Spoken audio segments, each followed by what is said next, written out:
I flew back to London from Cape Town the next night.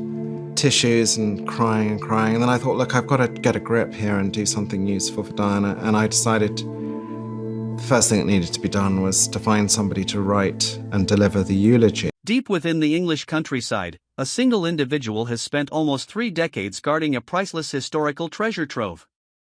Contained within this hidden repository are intimate family recordings, personal journals penned by Diana herself, unpublished photographs, and film reels of a young woman before global fame found her.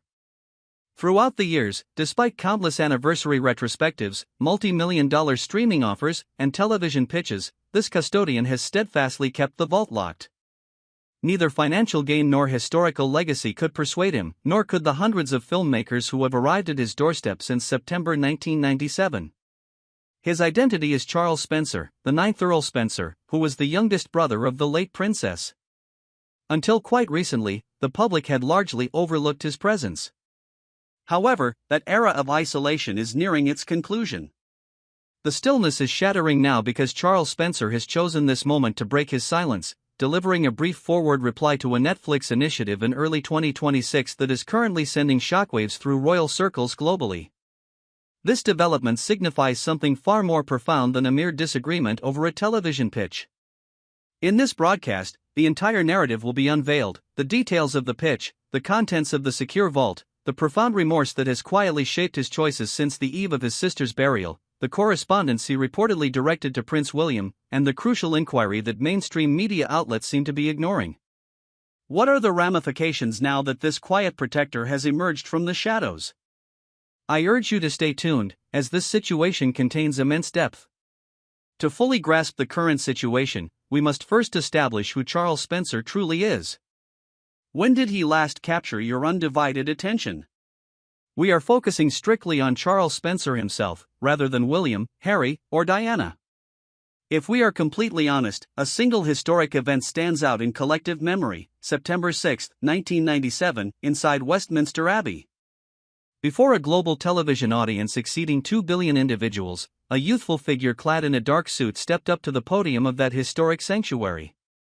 The words he read from his script were so thick with sorrow, indignation, and affection that the thunderous applause originating from the streets outside breached the ancient stone walls. On that historic morning, he did not merely offer standard condolences, he swore a solemn oath. He gave his word that the sons of Diana would be brought up surrounded by affection and creativity, promising that her maternal family would shield them from the chilling, soul-crushing institutional constraints of the monarchy. This pledge was delivered while looking straight at Queen Elizabeth, Prince Philip, and the future monarch who sat only paces away. Surrounded by 2 billion observers, his voice never wavered for a fraction of a second. Following that day, he retreated to his ancestral home in Northamptonshire, largely fading from public consciousness. This extended, deliberate withdrawal is precisely why his current actions carry such immense weight. Now 62 years of age, this guardian oversees a family domain that has held its territory for 5 centuries. Since 1997, he has achieved what almost no one else in Diana's orbit could manage: he remained faithful to his vow. Consider the vast commercial empire that has materialized around the memory of Diana. Her image graces countless periodicals, her garments populate museum display cases, her recordings anchor endless documentaries, and her likeness is stamped onto postal issues and fragrance merchandise.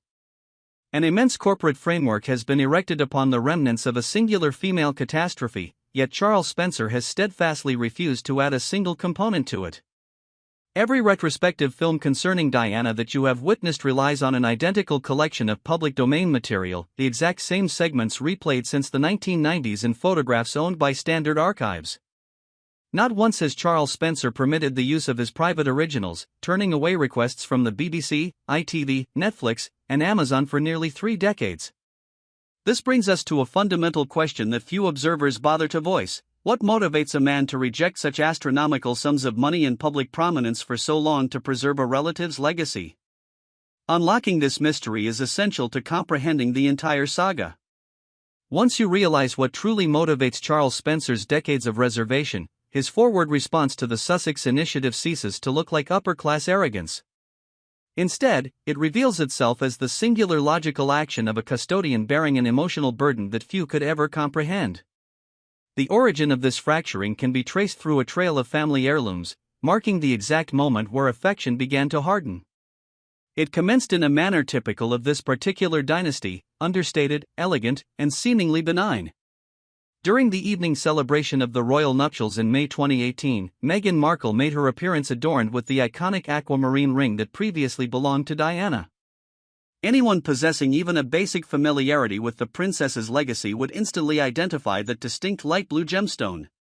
From where Charles Spencer observed this from afar, the gesture likely seemed heartwarming, a new family member, deeply cherished by his nephew, choosing to honor Diana on her wedding night.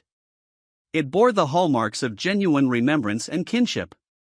Yet, this initial gesture was soon followed by the butterfly ear ornaments, the Cartier tank timekeeper, and the golden wristbands.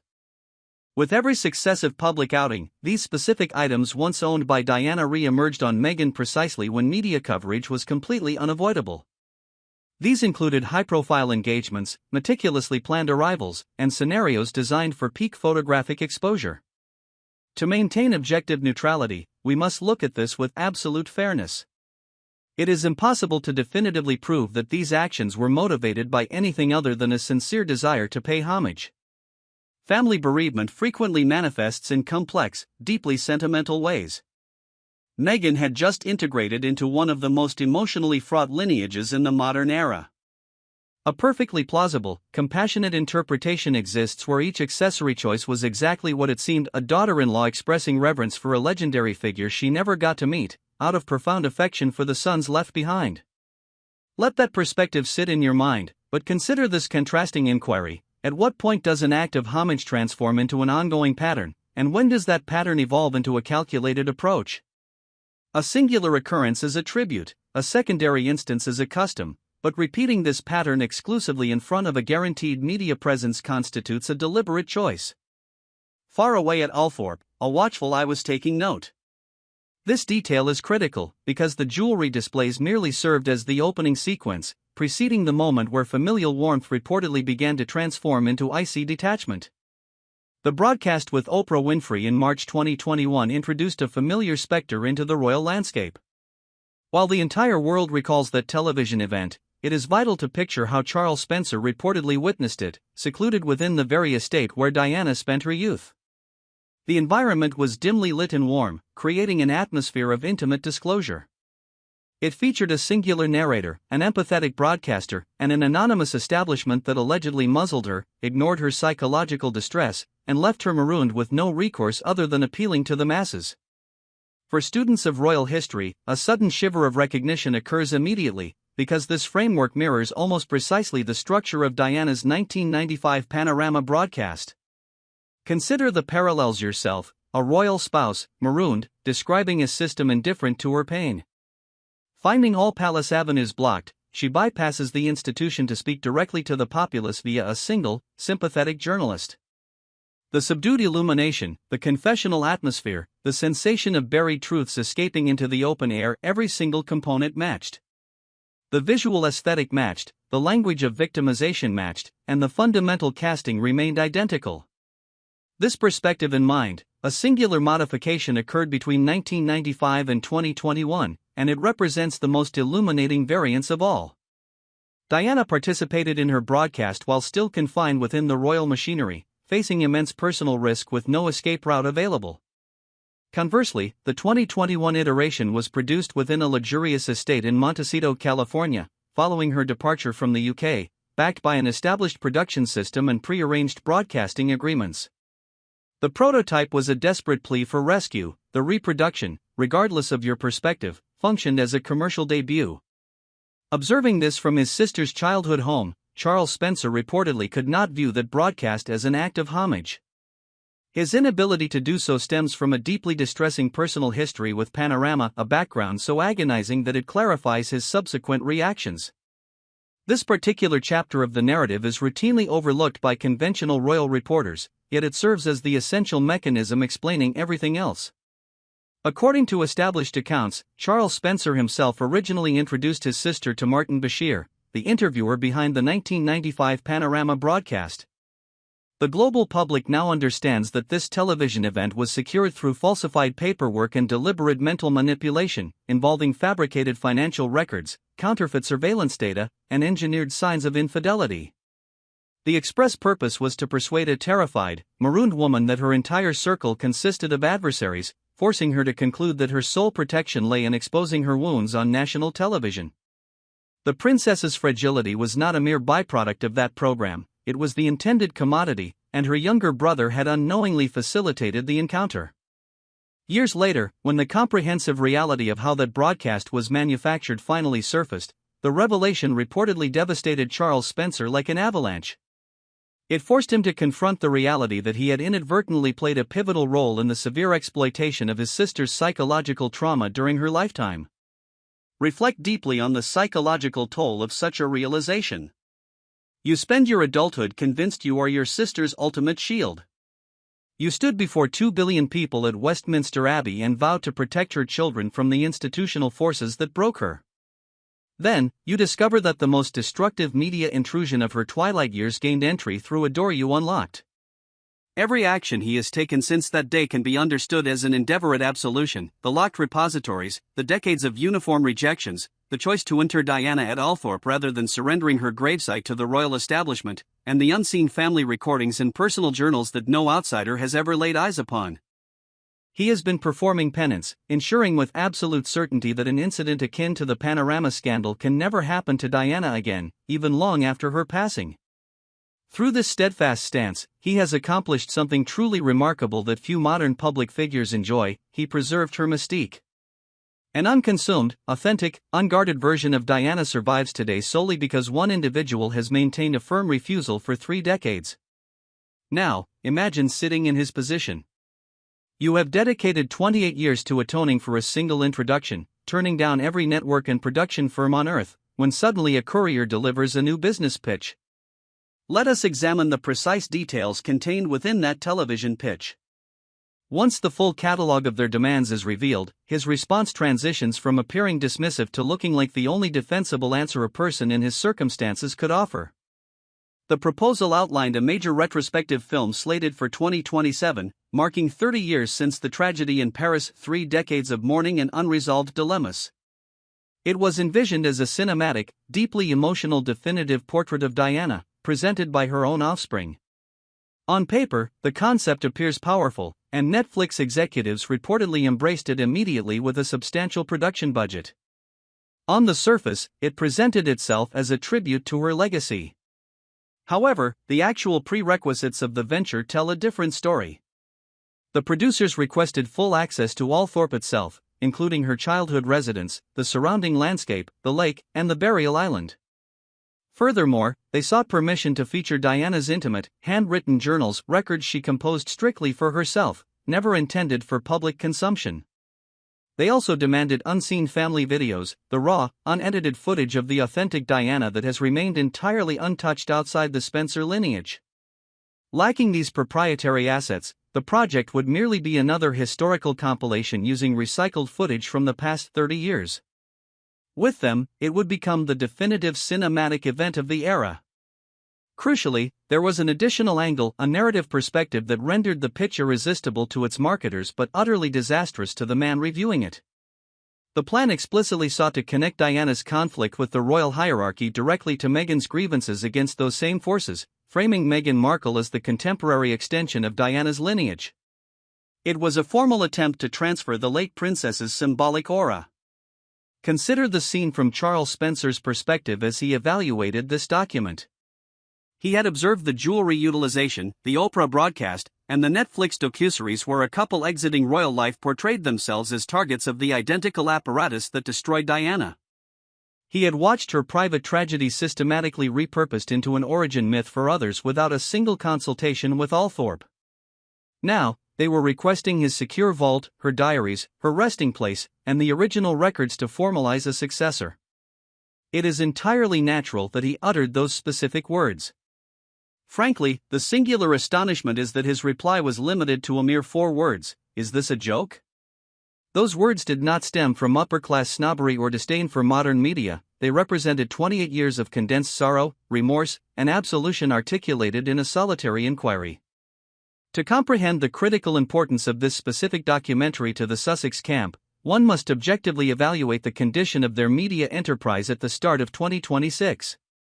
Their $100 million broadcasting agreement with Netflix, a 5-year commitment that funded their lifestyle in California, was in a highly precarious state. The premier venture intended to stabilize their business was a lifestyle program titled With Love, Meghan. Instead of rescuing them, it acted as a total disaster. The critical assessments arrived rapidly and unsparingly.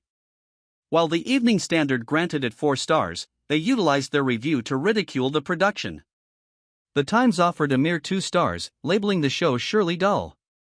Similarly, the Daily Telegraph settled on a 2-star rating, characterizing it as a display of self-absorption centered around lavish midday meals, famous acquaintances, and commercial promotions. Most significantly, consider the response from The Guardian. This detail carries immense weight because that publication is explicitly non-royalist. It has historically advocated for reshaping the monarchy and has consistently defended Meghan against media mistreatment over the years. If any British journalistic entity was naturally inclined to praise this television show, it was them. Yet, they awarded it a single star, with a reviewer implying it could mark the final project Meghan ever delivers for Netflix. When the entire continuum of British journalism, from anti-monarchy broadsheets to pro-royal periodicals, arrives at an identical negative consensus, the issue transcends poor reviews, it indicates a flawed core product. A vital piece of data contextualizes this entire situation. Their initial docuseries, Harry and Meghan, documenting their departure from the royal fold, continues to hold the record for the most-watched debut in the history of Netflix. This reality explains the entire dilemma. Their subsequent productions, such as Heart of Invictus, Polo, and With Love, Meghan, each encountered a progressively colder reception from the public. The audience's verdict is unmistakable. The public remains indifferent to Meghan's lifestyle commercialization, prioritizing instead internal royal conflicts. The singular Sussex asset that commands market value is their proximity to the British throne and the legacy of Diana. Consequently, when their lifestyle endeavors faltered, the pitch deck pivoted back to the deepest wound within the royal lineage. With their Netflix arrangement nearing its expiration and renewal looking highly doubtful, alongside the collapse of their Spotify contract and slow progress for the lifestyle brand American Riviera Orchard, the stakes were immense. Royal expert Ian Pelham-Turner noted that a termination of the Netflix partnership would constitute a catastrophic setback from which recovery would be incredibly difficult. It becomes clear that the proposed Diana film was not born out of pure artistic passion, it functioned as an emergency distress signal.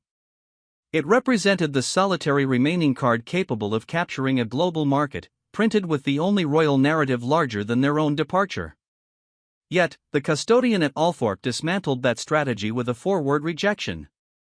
Let us analyze this situation through an objective framework, putting sentimentality aside to look strictly at the underlying assets.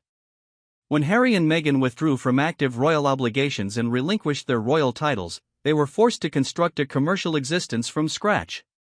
Their primary resources consisted of transient celebrity status and a singular asset far more lucrative than all others combined: the mythos, image, and perceived martyrdom of Diana. From a corporate standpoint, the Sussexes were essentially operating a commercial enterprise using intellectual property without a valid license. The true proprietor of that legacy, the administrator of her private files, and the owner of the original materials was a 62-year-old resident of Northamptonshire whom no one in the Sussex camp had apparently bothered to consult. Observe the growing pattern of withdrawals within this financial ledger. In 2018, the appearance of the aquamarine ring at their wedding reception marked the initial borrowing, an event greeted with warmth that felt like genuine family inclusion. This was followed by the butterfly ear ornaments, the Cartier timepiece, and the bracelets, each instance aligned with a guaranteed media photograph. By 2021, the Oprah broadcast reconstructed the structural grammar of the Panorama interview from scratch, repurposing Diana's historical template. Subsequently, their Netflix docuseries transformed her private suffering into their corporate foundation and justification. Finally, in 2026, came the ultimate demand for the vault itself, the journals, the home videos, utilizing Althorp as a film studio, and attempting to place her symbolic aura onto a new individual. Their strategy commenced with the temporary borrowing of personal accessories and culminated in a request for her very essence. Each successive withdrawal escalated in magnitude, executed entirely without the authorization of the individual managing the repository. Ultimately, the final transaction was rejected. The fundamental reality of unauthorized financial extractions is that they function seamlessly until the moment you require the institution's manager to clear a substantial loan, only to discover that the manager has been logging every single transaction along the way. We now arrive at the specific element of this narrative that fundamentally alters the entire situation, a development that conventional royal reporting has either completely overlooked or obscured within a brief passage. Charles Spencer's actions extended far beyond a simple refusal of the production pitch, and his choice was not made in isolation.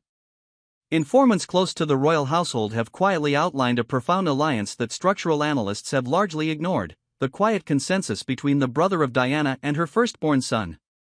It is widely acknowledged that Prince William has harbored intense internal fury for years regarding the ongoing commercial exploitation of his late mother's image. However, consider the constraints of William's position as the heir apparent. Every public action he takes carries massive geopolitical weight.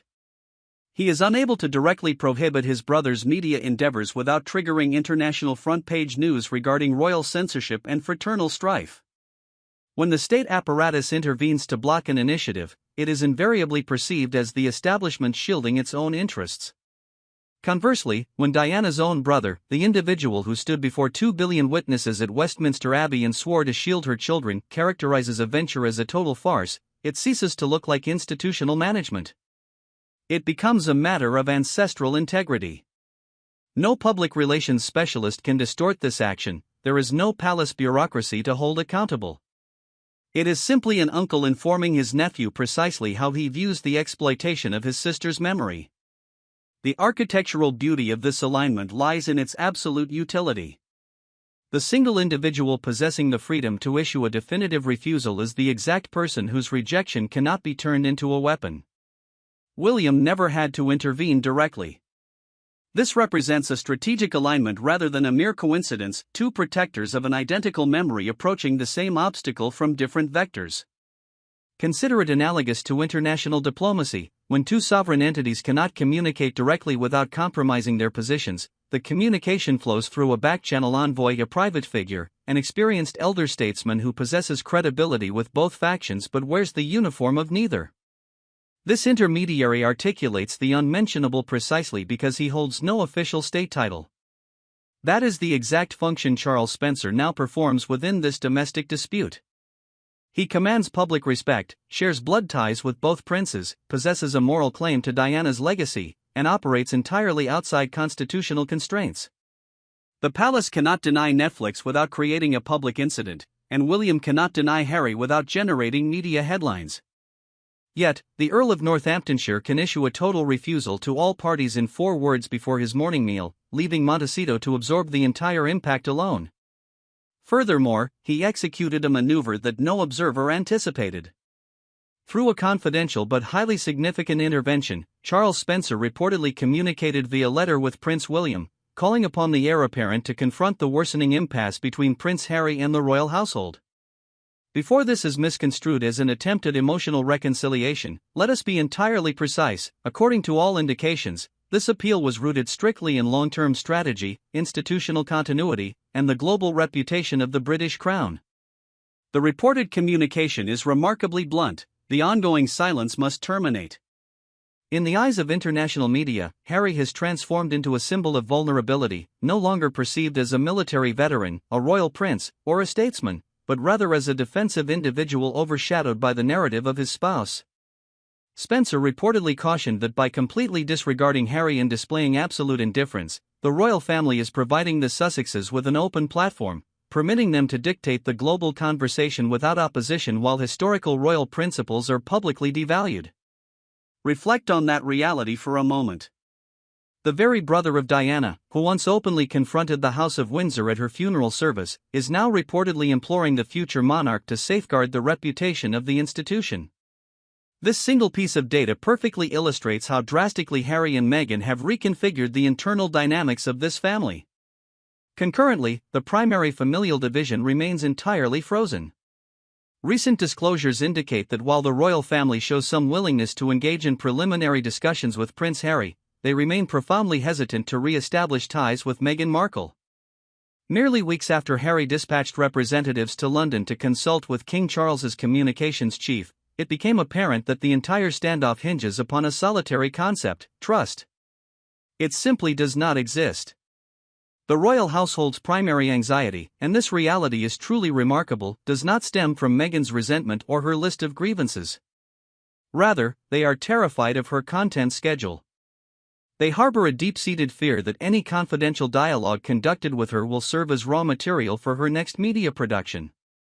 Every authentic interaction, every private family discussion, and every quiet conversation over an evening meal could potentially be documented, packaged, and turned into a streaming product within 18 months.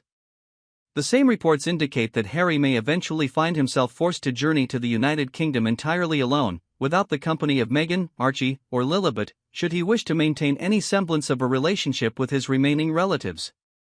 King Charles has preserved a calculated detachment across the 5,000 miles that separate him from his youngest offspring, even as Harry has reportedly volunteered to disclose his personal schedule to the household as a sign of openness. Meanwhile, William and Catherine have maintained absolute silence toward the Sussexes for several years. This alienation is the true legacy of this entire chronicle, not a television broadcast or a media contract, but two brothers unable to locate a path toward reconciliation, while a family observes from Althorpe with a gate that remains firmly shut. Each perspective within this agonizing dispute merits a balanced and thorough examination before any conclusions are drawn.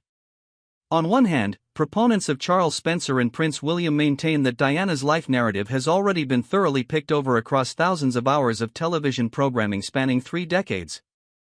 They argue that transforming her legacy into a continuous commercial pipeline risks minimizing the profound gravity of her passing, asserting that the 30-year anniversary ought to be observed as a period of secluded contemplation rather than an entertainment launch complete with a corporate promotional campaign and a Montecito production credit. Conversely, advocates for Harry present an argument that demands equal consideration. Diana left an indelible mark on both of her offspring in equal measure.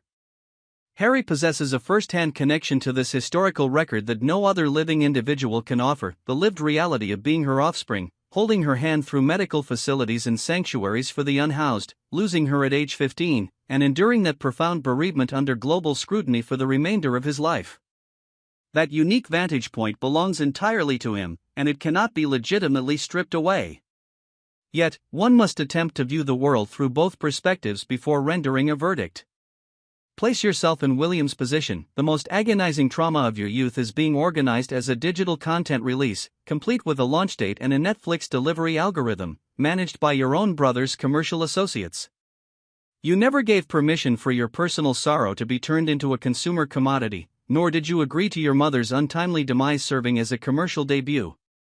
Yet, it is being structured and presented in corporate boardrooms from which you are entirely excluded, orchestrated by individuals set to financial gain from the darkest day of your existence. Now, shift your perspective to Harry's experience. You are informed that the history of your own mother, the woman who intentionally introduced you to shelters for the unhoused to show you the true purpose of your societal advantages, is somehow not yours to recount. You witnessed her destruction, marched behind her casket at the age of 13 before the eyes of the entire world, and bore that immense sorrow throughout your adulthood through military conflicts, public controversies, and the visible disintegration of your position within a dynasty that seemed unable to acknowledge its own deep dysfunction. Now, you are told that even your personal recollections require external validation. Both of these viewpoints are deeply painful, intensely human, and simultaneously valid. The unsettling reality is that this impasse may prove permanent because it does not actually concern a television documentary at all. It is a battle over ownership, a dispute regarding who holds the right to articulate a narrative when that history belongs in distinctly different but entirely legitimate ways to more than one individual. The true antagonist in this saga is not located within Althorpe, Montecito, or Kensington Palace. Rather, it resides within the corporate infrastructure that feeds upon this personal grief, the industrial system that evaluates a mother's private journals solely to estimate their broadcast value, the algorithm that processes a family's most painful epics into a record-breaking media debut, and the market sector that has spent 3 decades extracting economic value from Diana's personal catastrophe, only to express astonishment when those closest to the tragedy demand control over its telling. This commercial exploitation is precisely what Charles Spencer has resisted for 28 years, operating quietly without corporate announcements or public adulation. Let us conclude every narrative thread precisely as promised. First point, the details of the proposal. The pitch envisioned a 30-year anniversary retrospective film focused on Diana, scheduled for 2027, which requested full access to Althorpe, the confidential family repositories, her private journals, and unreleased family recordings.